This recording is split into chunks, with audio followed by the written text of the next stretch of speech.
you know this location? This location is actually quite close to the company I work for. It's a location that are quite new to me, but it's a very nice walking location, and I love to just walk in the nature sometimes when I'm having a little bit too much work and a little bit too much of not doing off time for myself. Then a good walk somewhere that I haven't been to before is quite nice actually. So it's a bit of a de-stressing environment for you. That, yeah. Very nice. Yeah. How did you first get interested in lighting, and why? What was it that sort of started you off down that path? It was all kind of an accident, or not. It came to me with not a lot of thoughts, I think. I met some people when I was very young. In my first years of school, you know, you did small theater productions and stuff like that. And I was always the kid that, you know, instead of being on stage, I took care of the lighting, I took care of the sound, I took care of all the technical stuff. And that somehow led, you know, one thing led to another. So you started off basically when you were at school. Yeah. Really loved it. And then how did your professional career, how did it develop? And I was about 14 years old. Yeah. Through this youth program that I did back where in the town that I'm from. One of the teachers there was also a part of a city festival, and I attended that festival just to help out. Basically, I wasn't not particularly doing stages, but doing like lighting for sites and for the toilets and whatever, and that led to me meeting up with a rental company. I stayed with them for a little more than 5 years actually. And you know, my time there just developed my interest a lot more, and I started doing you know, mobile discos and stuff like that. And you know, time led to another, and I met so many people that just my interest grew. And you obviously enjoyed it. Of course. I worked so much. What was your first significant show that you can remember? The first big thing I did, where, you know, it kind of started off my career, I think, was back in 2010, 9, 10, I think it was, something like that. I had some friends in Aarhus, which is a bit far away from Copenhagen actually, but I did a lot of traveling back and forth just to hang out and have some nice weekends and stuff. And I ended up meeting a guy called Malte, who was drummer of a band back then called Danish. And Danish at that point was very popular in Denmark, and also just started their international European career, you could say. So I ended up doing one gig for them in Copenhagen, and they somehow thought that what I did was very nice. So I ended up doing the tour after that, a summer tour here in Denmark that very much developed my skills and you know, I find out that you can actually run around and have fun and do touring and make money out of it, even though the money back then was stupid. So that was quite, I think that was my first, like, that really sparked my career and kind of, you know, took it to the next level for me. I believe you're a drummer as well. I've been playing drums for many years, yeah. Currently you're working for rental company, European Tour Production, yes. ETP, yeah.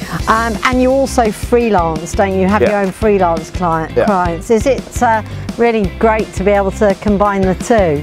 It's very great that I have the opportunity, for sure. 2 years ago I started working full-time for the European Tour Production. Up until that point I've been freelancing for 12, 13 years or something, and you know, I needed somehow, somewhere to settle a little bit more down than what has happened, because I've been very busy.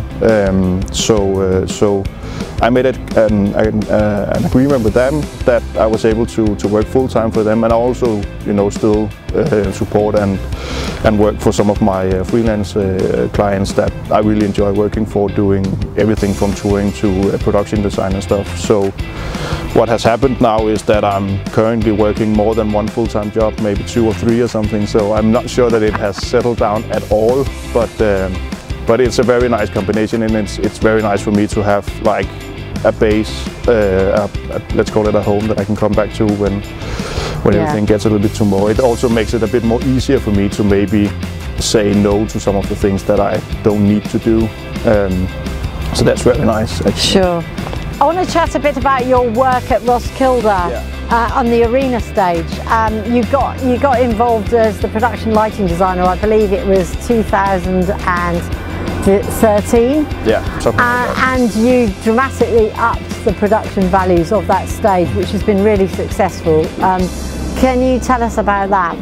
I knew a guy, or still know a guy, called Christian that in 2013 reached out to me because he had taken over arena stage for the lighting and production design, and he made it like a quest for him to try to make the best possible festival stage for the artists and the technicians traveling with the artists, just in general to be trying to help them with having the best show possible. At that point I'd just been touring for I think a little more than 2.5 years around the world with a band that I did back then called the Asteroids Galaxy Tour, so I was coming back to Denmark, and he was like, okay, you've just been touring a lot, I would like to take your knowledge and experience from that, and you know, together with me finding out how we can make this stage the best possible. So like when you go on a festival in whatever country you're in, what works and what doesn't work for you. Everything from of course making the rig as versatile as possible, so everybody can enjoy it, but also making sure that we have a cold beer in front of ours, that you know, people know our names from the get-go when they get there, and are not afraid to ask questions, and you know, that they feel helped all the way through is something that we really thrive into. So it has just been, and then we spent a lot of time the first couple of years also doing small interviews with the LDs after a show, and making sure that, you know, we wrote everything down, and we sat down for many hours afterwards together with the festival as well, and chatting about what we could do better the next year. And that has just developed into the arena stage and what it is today, and trying to make sure that everybody, no matter who you are and how big a band or smaller band you have, that you just have the best possible experience coming down there. Recently you designed set and lighting for a new production of Jesus Christ Superstar with the Danish Chamber Orchestra. Yeah. Obviously they were creating the music, or they were producing the music, and that was in the Royal Arena in Copenhagen. So can you tell me a bit about that, and what it was like being back with a full-on audience again? I think, you know, going into the arena and doing the production was quite normal, I think, even though it was one of the bigger ones we've done in a long time. It was in a very busy period where we came directly from a festival directly into the arena, and after that directly onto something new, without not much time in between.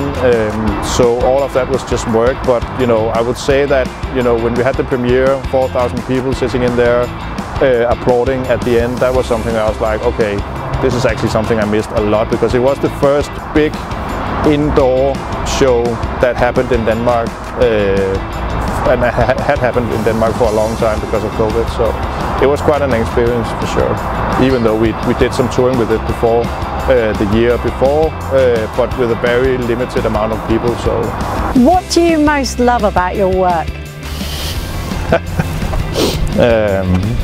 I love when I get back to my couch and really enjoy it. No, I don't know. I think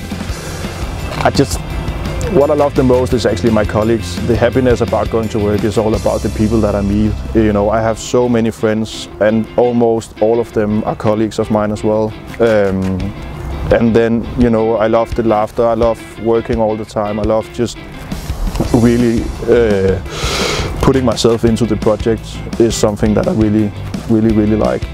It's very exhausting sometimes, especially when you do theatre musical productions, because I put so much emotion and so much of myself into making these productions that you know, when you're done, I just need to lay down for a little bit. So, but it's really something that also drives me a lot. Yeah. And then, you know, creative processes together with, you know, sitting with directors and scenographers and stuff like that.